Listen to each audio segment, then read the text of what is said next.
եւ այսօր միջազգային կառույցների դուրը գալ եւ նամակներ փոխանցելը խոսում է այն մասին, որ հենց ժողովրդավարությունը պաշտպանության կարիք ունի։ Առաջին հայացքից եւ դատելով նկարներից կարող է լինի տպավորություն, որ մենք եկել ենք աջակցելու Նարեկին Վազգենին եւ բոլոր քաղաքապետարներին, բայց մենք եկել ենք աջակցելու այդ ձեր նշած այն արժեքներին, որոնք հաստատվել են եւ ավելի խորացել են մեր իշխանության օրերին, տարիներին եւ որոնց մեծագույն պաշտպանը եղել են եվրոպական կառույցները։ Եվրոպայի խորհուրդը ունի առանձին բանաձև ընդունած 1900 բանաձևն է, որով սահմանվում են քաղաքական բանտարկյալների այդ չափանիշները, որով է մարդ համարվում քաղաքական պատճառներով բանտարկված կամ ազատազրկված, որով ոչ։ Նարեկի հացադուլի մեջ գտնվող բանտարկյալի տեղափոխումը պատժախուց առաջին խտրականությունն է, որը կոպտագույն խախտումն է 1900 բանաձևի։ Եվ այո, իմ գործընկերները ճիշտ նշեցին, եղել են որոշակի արձագանքներ, բայց դրանք որևէ կերպ այն արձագանքը չեն, որոնք կային մեր իշխանության տարիներին եւ այդ ջանասիրությունը չէր, որով եվրոպական եւ միջազգային կառույցները լծված էին ժողովրդավարական արժեքների պաշտպանությանը։ Եզրակացությունները իհարկե տխուր են։ Եզրակացությունները խոսում են այն մասին, որ միջազգային կազմակերպությունների գոնե լուռ աջակցությամբ մեր երկրում իրականացվում են այն բոլոր ապօրինությունները, որոնց մենք ականատես ենք լինում։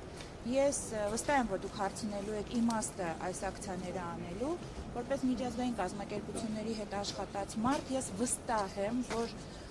ինչ որ պահի, երբ գա հարց ու պատասխանի ժամանակաշրջանը, շատ կառույցներ ասելու են, որ նրանք բավականաչափ տեղեկացված չեն եղել իրադարձություններից եւ դեպքերից եւ այս ակցիաները եւ այս նամակների հանձնումը հենց այդ տեղեկանալու, տեղեկացվելու ակցիաներն են, որ որևէ միջազգային կազմակերպություն հետագայում չկարողանա ասել, որ տեղյակ չի եղել այս կամ այն դեպքից։ Լուր աջակցությամբ, որովհետև լռությունը դա աջակցության նշան է, բանտարկվեցին 4 սրբազաններ։ Իդեպ անպայման այստեղ ուզում եմ նշել, որ Բագրատ Սրբազանի բանտարկությունը դա ընդդիմության միասնական լիդերի ուղղակի խաղադաշտից հանել էր։ Բանտարկվեցին Նարեկն ու Վազգենը որպես ազատ խոսքի տարածողներ, որպես ամենամեծ լսարաններից մեկը ունեցող հարթակի մարդիկ, ովքեր օր-օրի ավելի մեծ լսարաններ էին ձեռք բերում եւ տարածվում էին փաշինյանական ստերը։ Հայ բարերար մեծահարուստ Սամվել Կարապետյանը ազատազրկվեց ընդամենը մեր ձևով արտահայտության համար։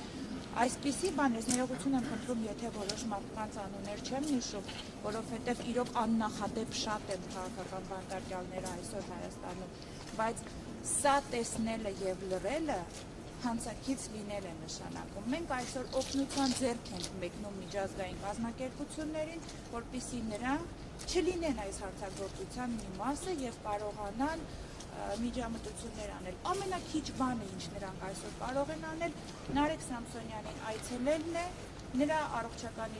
վիճակից տեղեկանալն է, մյուս բոլոր քաղաքապետարներին այցելելը եւ տեղեկանալը։